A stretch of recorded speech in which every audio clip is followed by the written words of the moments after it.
हल्द्वानी में बीजेपी महिला मोर्चा की प्रदेश कार्य समिति की बैठक हुई, जिसमें महिला मोर्चा के सभी प्रदेश स्तरीय पदाधिकारियों ने हिस्सा लिया।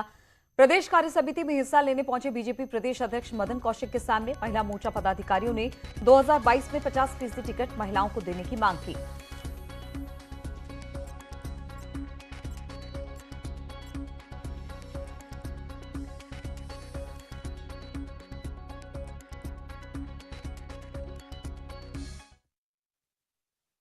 और भारतीय जनता पार्टी ने हमेशा से, चाहे वो नीचे पंचायत के चुनाव हों चाहे निकाय के चुनाव हों, सब में महिलाओं को एक विशेष कानून बनाकर और अधिक प्रतिनिधित्व दिया है।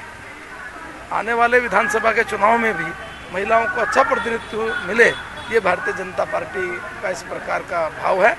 देखिए, हमारी कार्य समिति महिला मोर्चा के हल्द्वानी में हो रही है और हमारी सारी बहनें उत्तराखंड से यहाँ पहुँची हैं और 22 के चुनाव नज़दीक हैं, तो निश्चित ही महिला मोर्चा जिस कर्मठता से हम हर समय उत्तराखंड की सेवा में रहता है, 2022 के इलेक्शन में भी हमारी बहनें जो हैं वो मोर्चा संभालेंगी।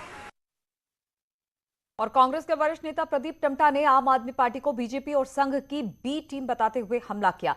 वहीं उत्तराखंड में दलित चेहरे को सीएम बनाने के हरीश रावत के बयान पर कहा कि इस बयान में उनका संदर्भ देखना चाहिए।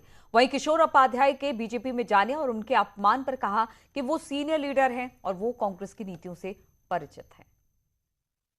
जिस तरह पंजाब में क्या कहते हैं, इतने बनने के बाद एक दलित को कांग्रेस से मुख्य है, तो भविष्य में उत्तराखंड के अंदर भी दलित वर्ग को कांग्रेस इस सर्वोच्च शिखर तक ले जाएगी। लेकिन इस समय जो कांग्रेस वहाँ पर है वो बहुत ही मजबूती से चुनाव लड़ रही है और 2022 में कांग्रेस वहाँ पर अपनी सरकार बनाएगी। किशोर हमारे वरिष्ठ लीडर हैं और उन्होंने किस संदर्भ में कहा कि उनके साथ कांग्रेस ने अन्याय किया, ये मैं तो नहीं कह सकता। लेकिन आम आदमी पार्टी बीजेपी की आरएसएस की एक बी टीम है, वो आरएसएस के एजेंडे को ही पूरा कर रही है।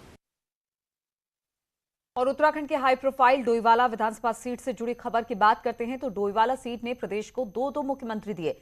वहीं आप लोगों ने यहां से स्थानीय प्रत्याशी को उतारने की मांग की। बीजेपी की पूर्व जिला अध्यक्ष का भी कहना है कि इस बार वो स्थानीय उम्मीदवार उतारने के लिए हाईकमान से बात करेंगे।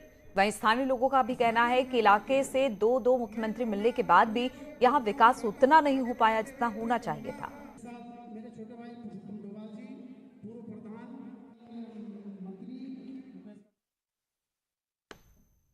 और बैतूल में वैक्सीनेशन के लिए गए वॉलंटियर्स के साथ एक अजीब वाकया पेश आया। यहां पर एक गांव के नौजवान ने वैक्सीन लगवाने के लिए गई मेडिकल टीम के सामने एक अजीब शर्त रख दी। युवक इस बात पर अड़ गया कि पहले उसे ये सबूत दिया जाए कि सीएम शिवराज सिंह ने वैक्सीन लगवाई है, इसके बाद ही वो उसके साथी टीका लगवाने के लिए राजी होंगे। हालांकि आखिरकार जीत वॉलंटियर्स की हुई और युवक और उसके साथियों को टीके की डोज लगा दी गई।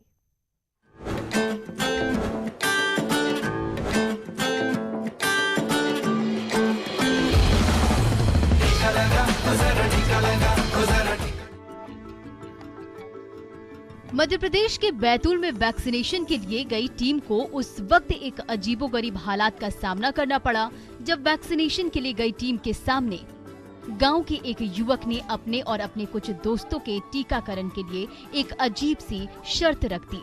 दरअसल युवक इस बात पर अड़ गया कि पहले उसे ये सबूत दिया जाए कि प्रदेश के मुखिया शिवराज सिंह चौहान ने वैक्सीन लगवाई है, तभी वो वैक्सीन लगाएगा। लेकिन वॉलंटियर्स की टीम भी हार मानने वालों में से नहीं थी। टीम ने युवक की शर्त मान ली और युवक को सीएम के वैक्सीनेशन से जुड़े सबूत दिखा दिए, जिसके बाद आखिरकार युवक अपने दोस्तों के साथ टीकाकरण के लिए राजी हुआ। देखिए, मुख्यमंत्री जी ने भी वैक्सीन लगाई है और अब आपको भी वैक्सीन लगानी पड़ेगी, क्योंकि शर्त उसकी यही थी कि मुख्यमंत्री जी ने यदि वैक्सीन लगा ली है तो वह भी लगाएगा। हैरत की बात यह थी कि उस युवक की वजह से गांव के करीब 10 लोगों ने और वैक्सीन नहीं लगाई थी, तो वो लोग भी, उसने हम लोगों से फिर प्रॉमिस किया कि आज वो अपने 10 साथियों के साथ वैक्सीन लगाएगा। मेडिकल टीम ने युवक को तो समझा दिया, लेकिन ग्रामीण इलाकों में ये समस्या आम है।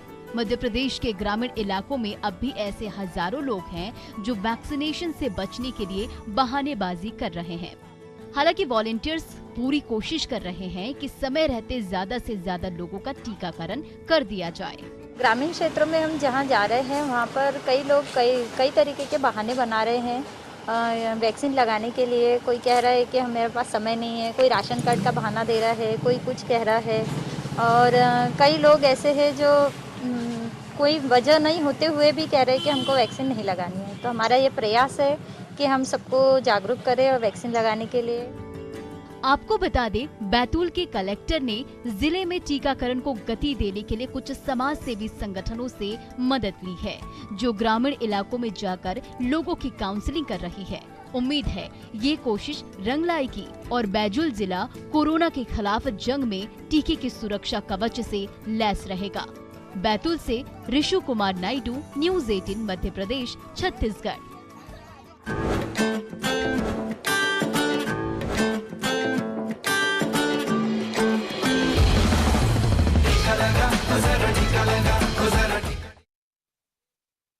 के दुकानदारों से मारपीट